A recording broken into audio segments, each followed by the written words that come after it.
ہم کیا چاہتے آزادی، ہم کیا چاہتے آزادی، ہم چھین کے لیں گے آزادی، حق ہمارا آزادی، ہم کیا چاہتے آزادی۔ سرکاری دہشت گردی کو ملک صاحب سرکاری دہشت گردی کو ملک صاحب بوجھا میٹر میں جا رہے ہیں ملک صاحب کیا پڑے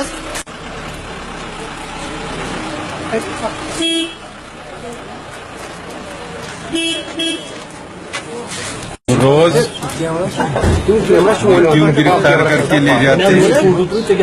کیونکہ آپ دیکھ رہے ہیں کشمیر میں جب سے یہاں نئی رجیم آئی ہے یہاں انسانی خون کی لت لگ گئی ہے ان کو۔ چاروں طرف آپ صرف نوجوانوں کا خون بہتے ہوئے دیکھ رہے ہیں اور یہ وہ بہ رہا، یہ خون وہ لوگ بہا رہے ہیں جو جب اپوزیشن میں تھے تو یہی لوگ شہیدوں کے گھروں میں، مجاہدین کے گھروں میں رونے کے لیے جاتے تھے اور اس وقت جو ان کا موقف تھا وہ یہ تھا کہ ٹاسک فورس ڈاکو فورس، لیکن آج آپ دیکھ رہے ہیں اس طریقے سے کشمیر کے ہر گاؤں میں صرف جوانوں کا خون بہتا ہوا دکھائی دے رہا ہے، بہنوں کا خون بہتا ہوا دکھائی دے رہا۔ جو کوئی بھی سڑک پہ نکلے گا تو وہاں سے پیلٹ گن آنکھوں کی روشنی چھین کے لیے جاتا، اور ہم اگر تعزیت کے لیے جائیں ہمیں تعزیت کے لیے بھی اجازت نہیں، صرف ہمیں آئے روز جیلوں میں بند رہنا پڑتا ہے۔ یہ ظلم، یہ جبر، یہ زور زبردستی، یہ فوجی طاقت کا نشہ، اس سے آج تک نہ کسی قوم کو شکست دی جا چکی ہے نہ دی جا سکتی ہیں، کیونکہ اگر فوجی طاقت استعمال کر کے کسی قوم کو شکست دی جاتی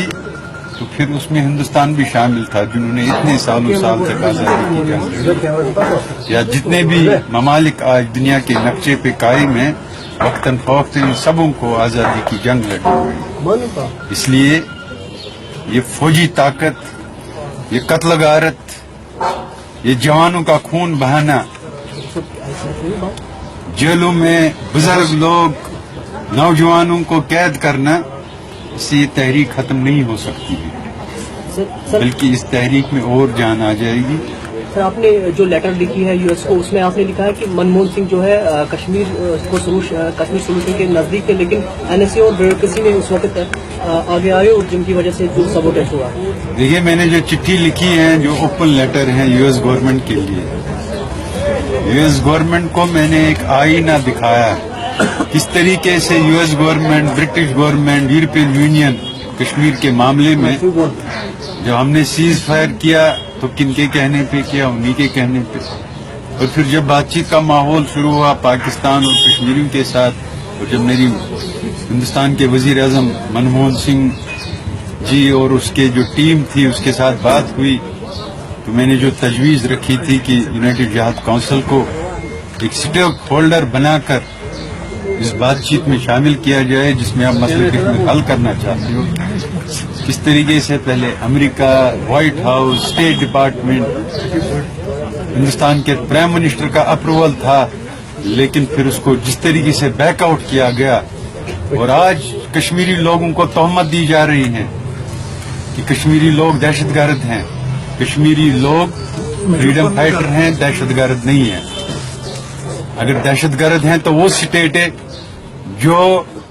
انسانی لوگوں کا، جہاں پر خون بہ رہا ہے اور بزنس کے لیے وہ اس کا سودا کر رہے ہیں، ان انسانی جانوں کا، تاکہ ان کو ہندوستانی مارکیٹ سے بزنس مفادات مل جائے۔ اس لیے میں نے جو چٹھی لکھی ہے وہ ایک آئینہ ہے اور اس چٹھی کو سمجھنے کی ضرورت ہے، امریکہ کو بھی اور ہندوستان کو بھی۔ اور میں ایک بار پھر یہ بات واضح کرنا چاہتا ہوں، طاقت کے نشے میں چور ہو کر جوانوں کا قتل عام کرنا، بزرگوں کو جیلوں میں ڈالنا، جوانوں کو جیلوں میں ڈالنا، اس سے کوئی کسی قوم کو آج تک نہ شکست دی جا چکی ہے نہ دی جا سکتی ہیں. اس لیے انشاءاللہ یہ تحریک بھی جو ہے ختم نہیں ہو سکتی ہیں اس ظلم اور جبر کے بعد.